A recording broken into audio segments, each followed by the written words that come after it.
Guys, I hope you're going to enjoy this video. This is a real bunker that was installed almost 8 years ago.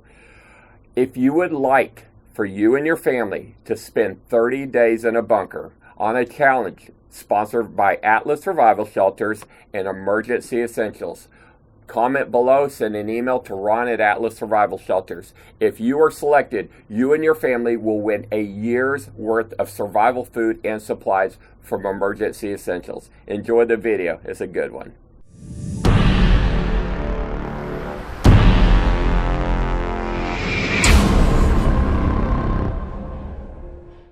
So the bunker is under that table, and there's one air pipe, and it's galvanized steel. It says, well pump, overpressure vent, do not obstruct.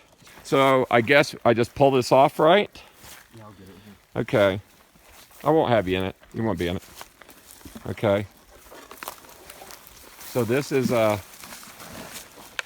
revealing a hidden bunker. Wow, how cool is this? It's almost like every guy's fantasy almost, isn't it? Look at that. Wow, ain't nobody would have found that, you know that? Wow. Check that out. Hold on a second, pull it all the way back. So that hatch is, that's an armor plated hatch. It's about 8 years old. It's got an automotive paint finish on it, so it doesn't have one speck of rust on it. Look at that paint.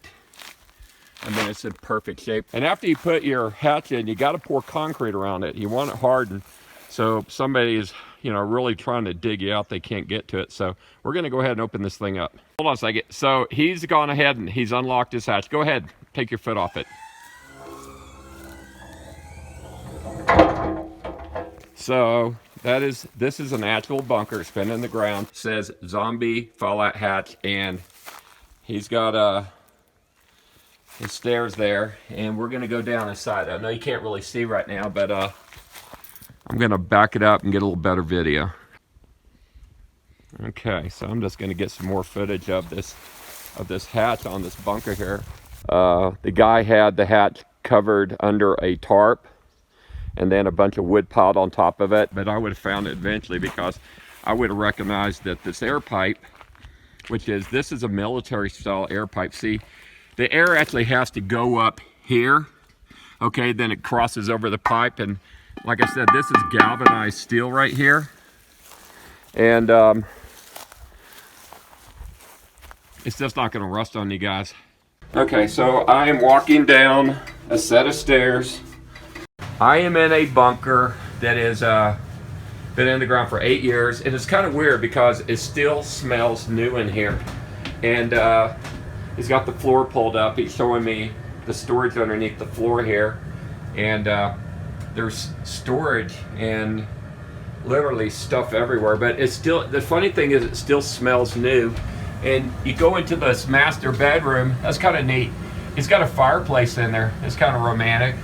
And there's the air system running, and you can hear how quiet it is, and oh yeah, it's blowing.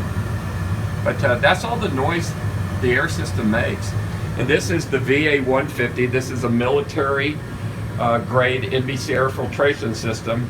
And this little filter right here, the carbon filter, I mean, that sucker's heavy. It's got 60 pounds of carbon in it, and that's what's required to filter out the radiation.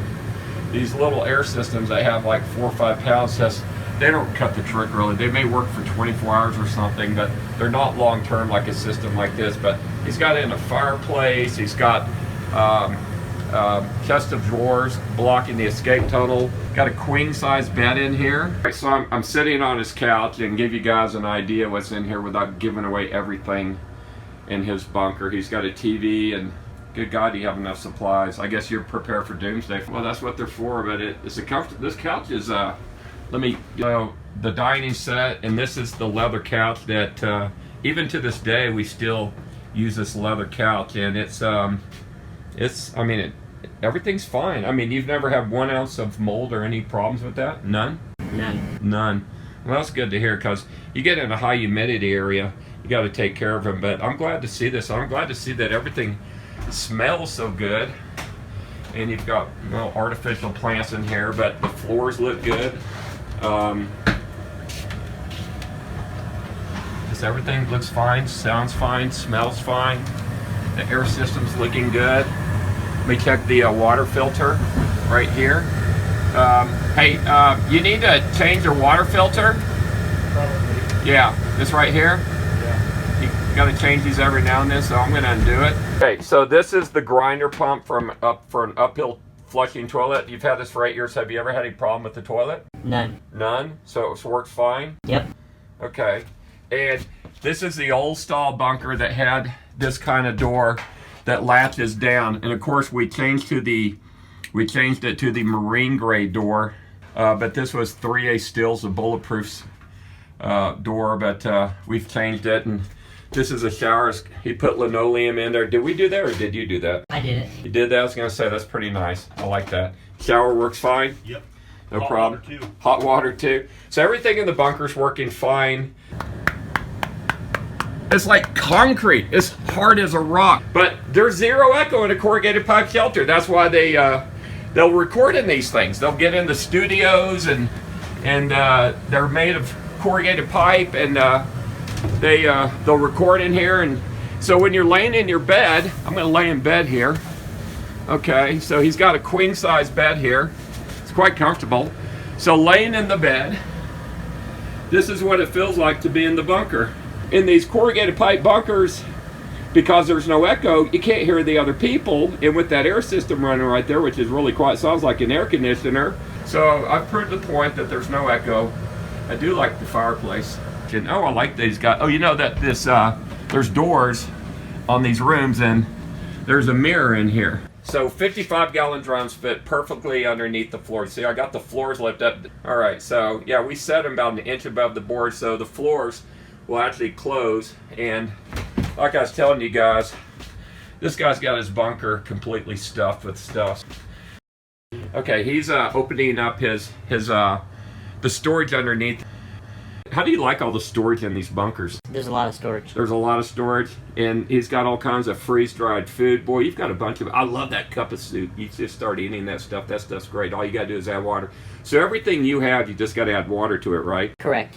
So you're not really cooking gourmet meals in these bunkers, guys. You're just adding hot water, and you've got a meal. So anyway, guys, let me stop the video right here for just a minute to talk about the survival food that you are seeing stored in his kitchenette. Those are number 10 coffee cans from Emergency Essentials. If you ever want to get food and guarantee that it will last for at least 25 to 30 years, you want to go with number 10 cans from Emergency Essentials. Now, they carry a couple brands, Augustin Farms and Mountain House. Both are great. Matter of fact, this is a can from Mountain House right here. It's rice and chicken, canned in 1982. Now, I ate it when it was 32 years old, and it tastes just like my mother's cooking. So you real preppers, when you're thinking about getting your survival food, start thinking about doing these number 10 cans and use Emergency Essentials. I have tested everybody, and I found that they are the best choice for getting either Mountain House or their Augustin Farms. So keep that in mind. So that's the storage underneath the Kitchenette. Yeah, under the kitchenette.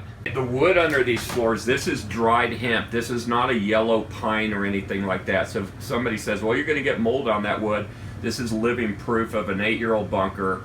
That you haven't been here in how long? 4 months. 4 months, which is, you don't want to leave your bunker 4 months without checking on it, because it's kind of like a sailboat. You just want to make sure that it's all good and you check up on things. And but we got the board out there, but I'm just showing you what kind of shape the wood is in. And underneath here, he's got storage, he's got extra microwaves, refrigerators. I mean, he really prepped. How cool is that? Well, how cool is that? This guy's the real McCoy. All right, so this is the lock that goes to this bunker. If you guys ever lose your keys, you're screwed, because this is stainless steel. You can't torch it.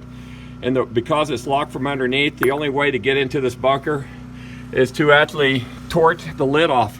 And that's going to cost you probably $3,000 to $4,000 to fix and replace. So don't ever lose your keys.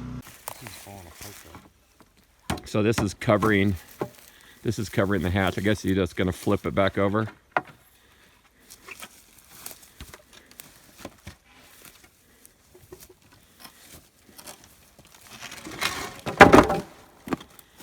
There you got it.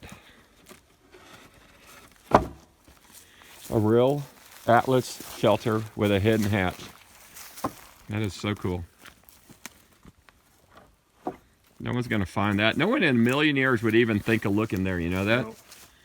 I mean, I never even noticed it. I walked around here for 5 minutes. So guys, I hope you enjoyed that video. Like I told you, that was a real bunker that was installed 8 years ago. I disguised the guy's voice because I just don't want to give away who it is. He was kind enough to let me take a tour of his bunker.